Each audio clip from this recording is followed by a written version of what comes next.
this world that's filled with so much noise and information, how do we really stand out and be who we were really meant to be?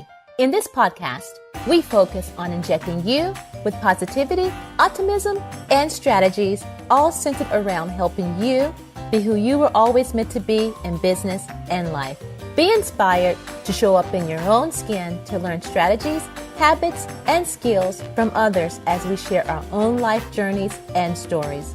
There's no other you, and you know yourself better than anyone else. So be prepared to take away habitual tidbits, tactics that will encourage you to pursue and live your life, not the one others want you to live. Welcome to Stand Out Be You, where you don't have to be perfect, you just have to be you. Hi, welcome to Stand Out Be You. I'm Tequila, Dodard, your host. And today we have another guest that's on the show sharing their story of how they have managed to turn their passion and skills into a profit by helping others in business and life. These individuals are people that could be standing just right there next to you right now. What I love about our guest that we're going to have on today, Sasha, is that she has so much energy and she is upfront with all honesty and she doesn't hold anything back. She is super funny and she helps women remember how to be and feel worthy of themselves. She is on a mission to help women rediscover the self-confidence they have lost. Now, as always, before we dig in, just as a reminder, if you have any questions for me or any of the topics that we have discussed here on the show, I am happy to hear your thoughts and listen to you. You can go to tequiladodard.com and you can leave me a message. Yes, you can go to my website, leave me a voicemail. You'll see right on the side, right-hand side, there's a red button that you can actually click on and I will get to hear your voice.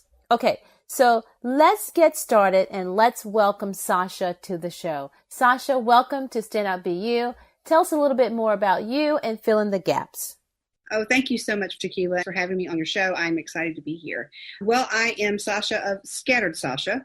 And why on earth am I scattered? A lot of people say, well, that's not really flattering, but it is, because I am very scattered, a little bit of ADHD, a little bit of all those things. But the name came about from my husband because I had to pick one word to describe me. I was doing some craft. I can't remember what the details were, and it was down to the limit. I had to pick my word. I needed one word to describe me. And I was on the way. I was driving to wherever we were going, and I called my husband. I said, I need just one word. And he just, off the top of his head, said scattered. I'm like, oh my gosh, that's my word. And it has been my word for 10 or more years. So I say that because, yes, I'm a little bit scattered, as I think we all are. But I also like to scatter a lot of things along the way. Some love, some joy, some words. I love words and I love scattering those around. So that whole idea of scattered really appealed to me in many, many ways, not just the harebrained scattered person that you're thinking. So when I say Scattered Sasha, that has become who I am as well. And it means a lot to me. So that is me. I am hanging out over on Facebook most of the time, where there's a whole lot of fun and inspiration and motivation and a lot of things that make you say, oh yeah, I get it. You're nodding your head saying, yes, that is exactly how I feel. It's a lot of fun, but it is also very meaningful to me to have the ability to reach the people, to let them know, as you said, that they are worthy, that they can gain back that self-confidence that they've lost. Yeah. And Sasha, how are you helping women to do this? How are you helping them rediscover their confidence? Because I know we've talked about this before on your website. It is completely, audience, if you go and look at her website, you'll see it's totally, she stands out. She fits the Stand Out Be You. How are you helping other women with that confidence and regaining that confidence? Because a lot of times I know that we fall short of that when we really start to try to build a business or we try to rediscover ourselves, even if it's within our families. How are you helping women to do that? There are several ways. I believe strongly, 100%, that the ticket to positive mindset is affirmations. That has worked for me, and I believe it can work for almost everybody. Is that the magic ticket that you can sprinkle some cards all over you and life be all fairy tales and rainbows? Not at all. But if you can switch the mindset to have the positive coming in, it can kind of delete the negative, or at least kind of keep it out. So the way I do that is I post on Facebook often, and they can come there and see those things. We talk a lot about it. I have a daily show, and it's always good news. It is funny, but it's also, there is no negativity. There's no rudeness. There's no politics, no religion, none of this stuff that you can find. If you want to find that kind of information, it's out there all over the world. The safe zone of my website and my Facebook page and the groups I create and those kinds of things are a place that women and men, but people, let's just use people, can come to and know that they don't have to worry about something they open on my page being not safe for work, something that will offend them, something that will be construed as insert whatever the reason is. So they know that's a safe place. And since they come there, I can pump them full of the affirmations. Every day my show has some hashtags on it, and it is, you look wonderful, keep being fabulous, believe the 9, I'll tell you that story later, another time perhaps, happy new day, we love the good. There's a whole slew, which is certainly a technical term, a whole slew of hashtags that are there to remind them every single day and every single time they see a live post that you are wonderful. And I sign off every single live show with that. They know that they're going to get that positive reinforcement right there every time. So that's just one of the ways. I also have a Glitter and Grace Club that gives you daily emails that are affirmations, weekly videos, and that kind of thing. And the group does the same thing. So it's all about the social media. It's all about the connections you can make because of the World Wide Web that allow me to be able to work with them. And I also have mini sessions and those kinds of things where I work with groups. That's awesome. When you go there, you're going to see all sparkles and glitter and everything good. And it's needed. I always say to individuals that a lot of times when we turn on news or we're looking for anything, there's a lot of negativity that's out there. And we do need that good to actually be, come forth. And Sasha's definitely doing it. Tell me, the skills that you're utilizing now inside your business, were they previous workforce skills, or was this something that was a new skill that you learned that you're doing now? I actually have several pieces of the business puzzle, as I think we all do. I was in corporate America like so many others. I was in human resources. I was in corporate America for 30 years. And you gain a lot of skills that you don't even realize often at the time. So when I transitioned to staying at home, my mom was sick, my child was starting school, and they really take a they want them to be there. They're like, this attendance thing, they're serious about that at school. Let me just tell you. They're like, you mean you can't do it again? When I left corporate America, I was speaking publicly as a motivational speaker. And when my mom got sick and my child started school, I had to come back home and stay.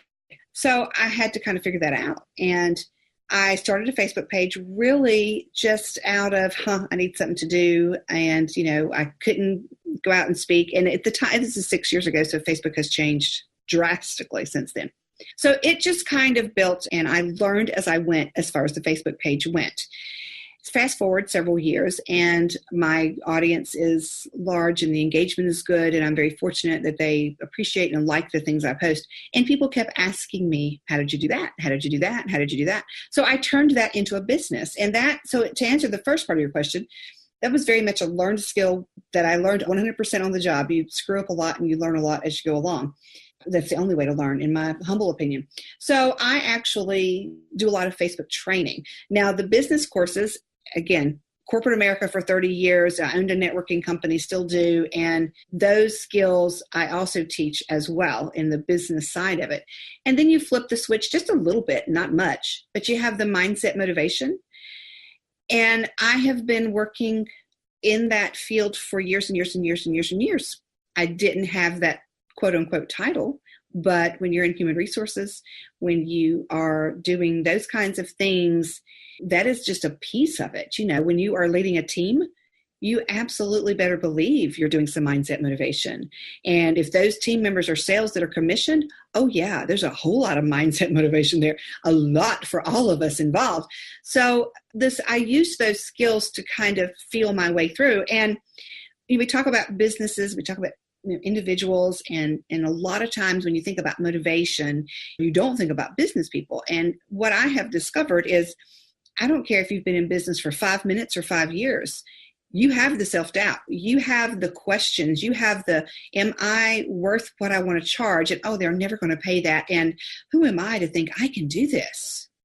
And I've talked with people, with women who have been in business, who are successful business people, that still have that mindset block, that still have the self-doubt, that still lack the self-confidence that holds them back. And I'm like, have mercy, come here, my child. Let us talk, because you've got this. So again, I've never had a short answer in my life. And if it can be a longer sentence, I'm going to tell it. So, how I got from there to here, honestly, it's because I'm a little older. I have lived a lot of life and done a lot of things, and have learned on my own, learned in schooling, learned in all these areas. And I am able to return that by teaching others. And Sasha, I know you mentioned the age in there, so you brought it up, so I'm going to go and speak in it a little bit more. And I'm always telling individuals that are around our age bracket that we're needed on the online or inside the online community and world, because we do have all of that behind the scenes of management or leadership, all of these things that we can bring to the table, because the internet and all of this is not going anywhere. So we just need to focus on transitioning those skills and bringing them online. You can still do offline, but then you can have a piece that's online as well. So I commend you, because you got in there. Because one of the things I hear is, oh no, the technology. But just like when we're in corporate America, because I come from that background as well, we did some learning on the job. So it's the same exact thing. I am 55 years old. I'm thrilled with that. I love that. And, I'm not technical. If you ask, I'm certainly not that intuitive. I can just figure this out with my eyes closed. I have to think that it's quite difficult sometimes. I have to think through the process, but I am able to figure it out. And I really think people that want to start a business, and if they are good at one thing, and they have this thing, and I usually say, here's your thing, and you're really good at it. And someone said, you should start a business. You should hang out your shingle. You're so good at this thing. And they go, okay. And they hang out the shingle virtually. It doesn't matter. And they start being a business owner. And all of a sudden, guess what? That one little thing that they're excellent at, they're still excellent at. But all the other pieces that go with running a business, they don't have a clue about, or just minimal pieces of information about. And so what my tagline, what my mantra is that it's not that you don't know the answers, it's that you don't know the questions. So you must ask the questions and try to figure out, and keep asking, because you don't even know the right questions to ask right now. So ask away. I have people say, well, that's a stupid question, I don't want to ask. I'm like, oh, please, trust me. While you were over here learning how to do your thing, I was over here learning how to do my thing. And I couldn't spend time learning your thing because I was busy learning mine. So we should share it with each other. Collaboration. Huge. You told us a little bit of the background, but how did you start? Was it a struggle with when you first started this? Everything that you have, how did you birth it? It's been such a journey. Honestly, I've told this story many, many times, and people are still like, you did what? Because it doesn't even make sense. I'll give you the cliff notes. I was young. I don't know how young. I was in between husbands, which says I was in the age of 25 to 30. Okay. So I went to a conference. My company paid for me to go to a conference. Almost everybody went. So it was a party. Let me just tell you, it was a party. Okay. We were young. We were dancing in the club all night. We may have missed some of the classes. I'm just telling you right now. There were some, I have no idea what they were. Okay. So the last day of the conference, my boss is like, you better be in that conference. Okay. Oh, no problem. I was there. You just didn't see me. So I'm there, and there's probably, my friend is with me. I'm like, wait, stay awake. So there's probably 3,000 women and 4 men in this conference room, right? And there's this woman on stage, and they are just engrossed in what she's saying. They are glued to her, and and I'm like, what is she saying? And okay. They were just absolutely spellbound by her. And then at the end, she said, go buy something. And they literally ran down the aisles. I'm like, oh, she got some magic or something. What is going on? And so I got back and I looked her up. And of course, this is a long time ago, their internet. No, I had to look through the files.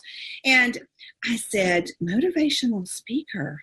I want to do that. The crazy thing is, it wasn't because they ran down the aisles and paid her money. I didn't even know they were doing that. I didn't have any money. I wasn't buying her book. So I was amazed at the fact that she held that audience so spellbound. And I started listening too, and her words were motivational. I will never forget the things she said at the very end. She ripped off the cape and she said, we are all super women. And this has been 30 years ago. Okay. I don't remember her name. Sorry, lady with the Superman cape. But I said, that's what I want to do. I want to get up there on the stage and have this ability to transform people's lives. So fast forward 25 years or so, let's just say 20-ish. I'm a little slow learner, but if it takes 20 years, so what? Corporate America sucked my soul. You do the whole things you have to do for life. You know how it is. I quit. And I said, I'm going to do that now. And I fully believe I had to live that life in order to be able to do that. I was not prepared at however old I was to do that then. Okay. Yeah. So I live in a very small town, so I had to actually travel to do motivational speaking because here they want to pay me in tacos, and I love tacos, but the cable company's just not going to take tacos for payment. So I had to travel to do speaking gigs, and we have an 11-year-old, and so she would either travel with me, my mom would go and watch her, or I'd try to do date, whatever. Well, a couple of things happened. I told you it's going to be a long story, and this is the Cliff Notes. Have mercy. So a couple of things happened. My mom got sick.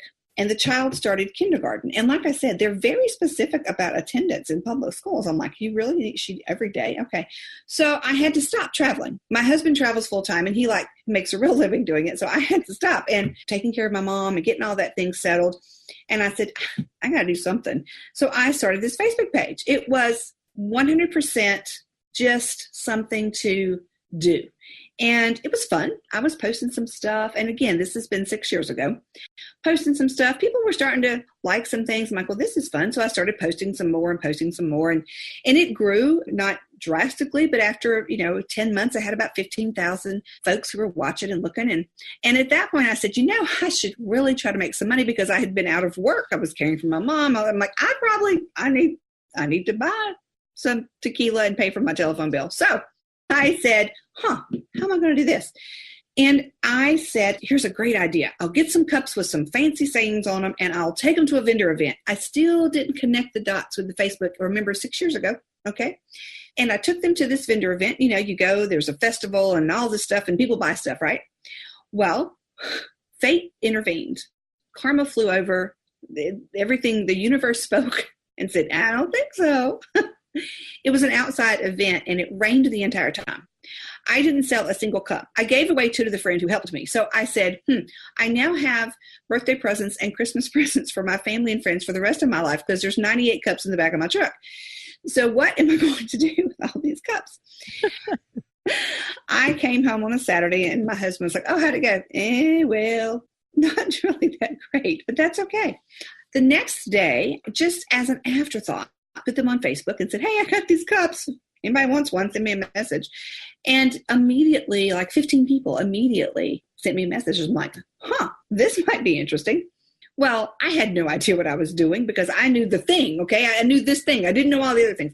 I had no idea about shipping. I had no idea about payments. I just didn't know any of those things. So they were very popular. I figured out the stuff, PayPal was my friend and I ordered boxes and shipping and all this stuff. And they were selling really, really well. And I was like, hey, this is really cool. I have a shop. I didn't know it was an e-commerce store at the time. I learned that later.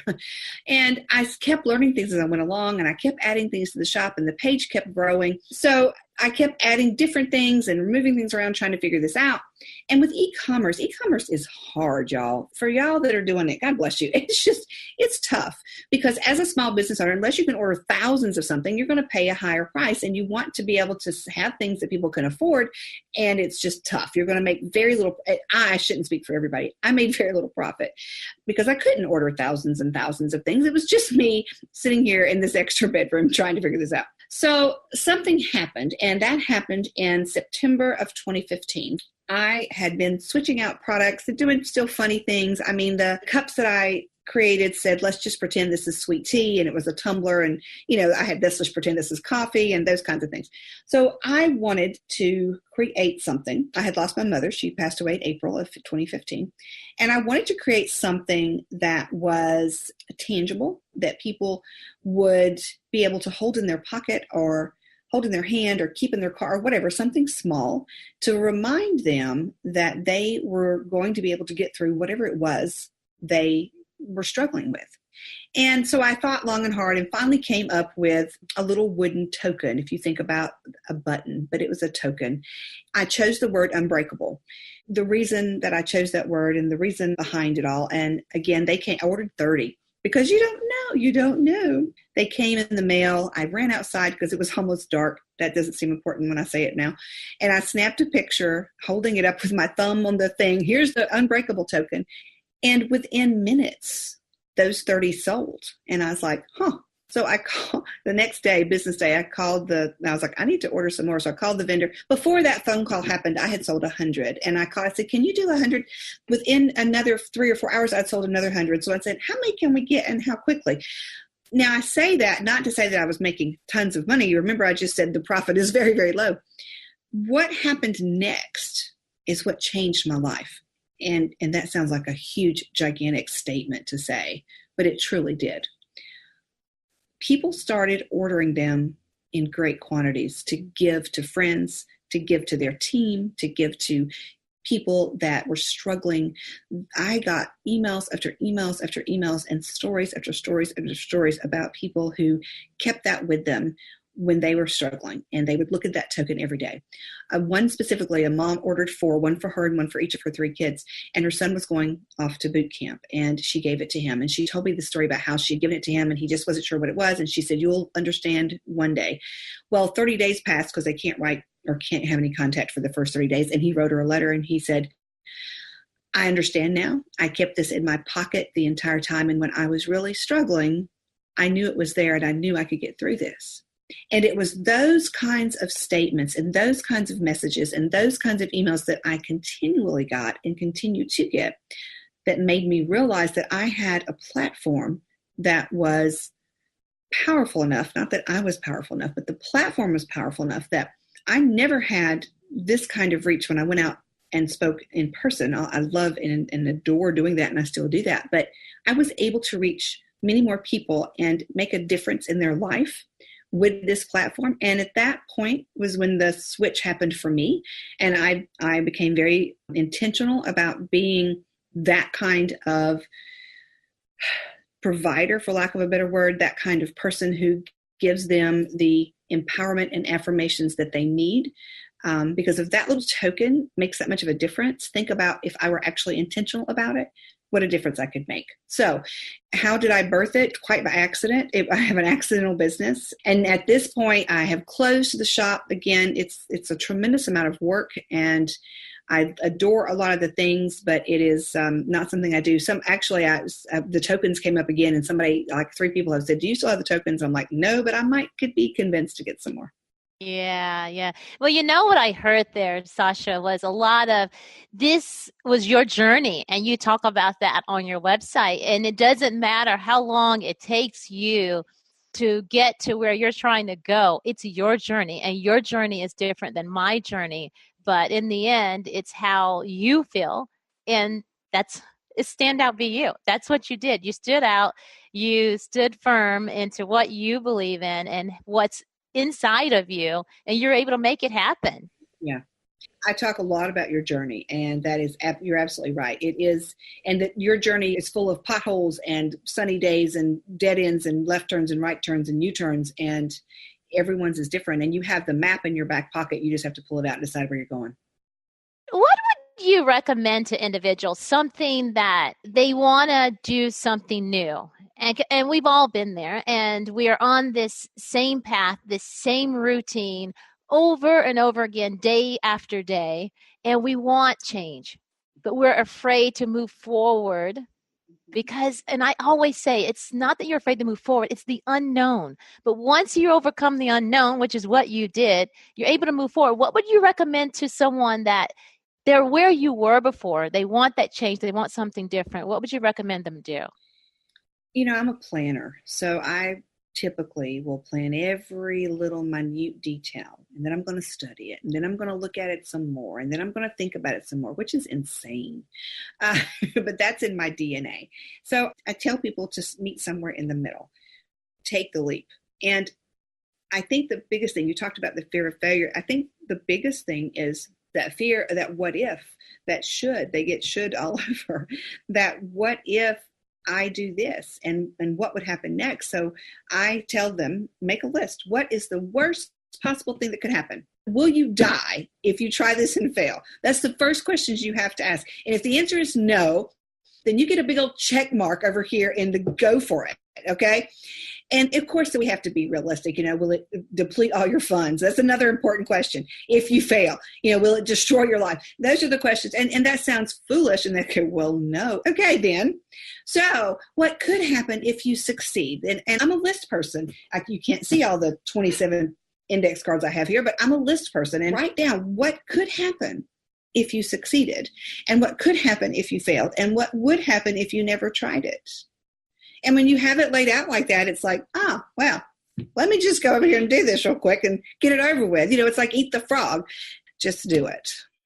Awesome. So Sasha, it's been an absolute pleasure, I think, because one of the things you said is you can talk, and I know I can talk, and the listeners, we could go on and on. We're from the same region, where we grew up together. But where could we find out more about you? Tell the listeners how we can get in touch with you and where we can find you on the internet here. Thank you so much. It is Scattered Sasha everywhere. So scatteredsasha.com. You can start there, and everything takes you to all the other places, scatteredsasha.com. You can also find me on Facebook every single day at Scattered Sasha. I'm on Instagram as Scattered Sasha. I'm on YouTube as Scattered Sasha. I don't tweak, twerk, or twit, so I don't do any of those things. So you can't find me there. You can find Scattered Sasha on Pinterest, where I pretend I'm going to actually make some meals that I've saved and make some crafts that I have pinned, and it's never going to happen. So that's there as well, but that's really just for fun. Awesome. And listeners, as always, I will link all of that in the show notes. So Sasha, this next part of the episode, I really like to go into personality questions. We've got to hear a lot of your personality so far, but this first question is, how far have you traveled? What's the furthest city from your birthplace? Well, I was born in California. So from California, it would be Croatia. That's awesome. Did you enjoy it? I did. We were in Italy, Monaco, Spain, and Croatia, and it was absolutely stunning. And, we're here in the U.S. and we think that 200 years is old. They're like, yeah, it's 2,000 years old. Yeah, I'm like, okay. It was beautiful. I'm so glad I got to do it. I want to visit more of the U.S. I've not visited nearly as much as I'd like to. My husband travels for a living, so he's like all over the place, and he wants to go places he hasn't been. I'm like, too bad. Well, this next one is fun. If you could be any animal in the world, what animal would you be and why? My dog, because he is spoiled rotten. He just lays around and eats and sleeps with me and does whatever he wants to. Probably a domesticated dog. I think those pets that they're pampered pets, they have it down. Tell me about it. Yeah. Rub my belly. I'm good.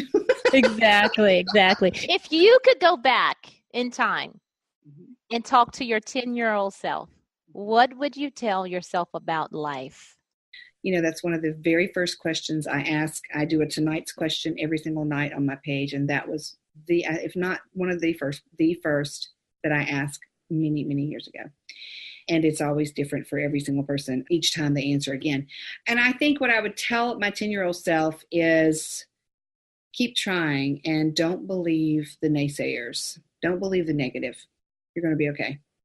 Yeah, like that. And the last one here, and we talked about it a little bit before the call, so the listeners get to hear it too, is what's the story behind your name? Sasha, that's not my birth name. And so we raise our 11-year-old granddaughter, and we have since she was 6 months old. So yes, I'm an older mom. I was a only child. I have 2 only children. So I'm an older mom, and let me back up. Okay, I don't know how much time we have, so I'll try to talk fast. My husband had a brother who became a grandfather. He said, well, I'm not going to be a grandfather. I'm going to be Jack. His name was not Jack.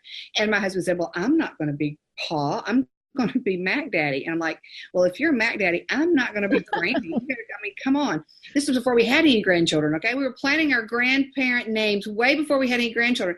So he was going to be Mac Daddy. I said, fine, I'll be Diva. No problem. We'll be Mac Daddy and Diva. Well, the grandchild showed up, and we were Diva and Mac Daddy all over the place. Diva, Diva, Diva, Diva, Diva. She chose to say Sasha. I had been saying Diva for like 2 years to this child, and she just pops up and says Sasha, and we're like, what?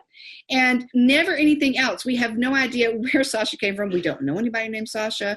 There was nobody famous at the time named Sasha that we knew.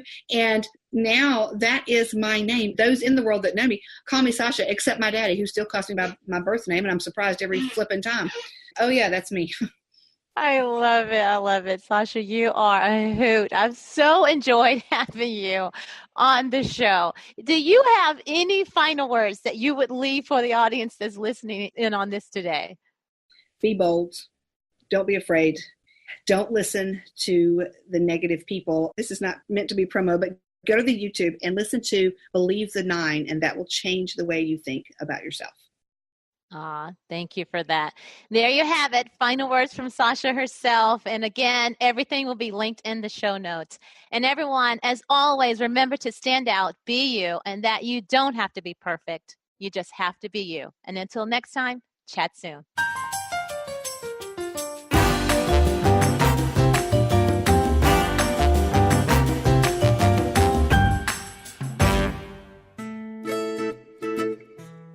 Did you know that the guests that you've heard here on the Standout BU podcast are waiting for you inside the Standout BU Society?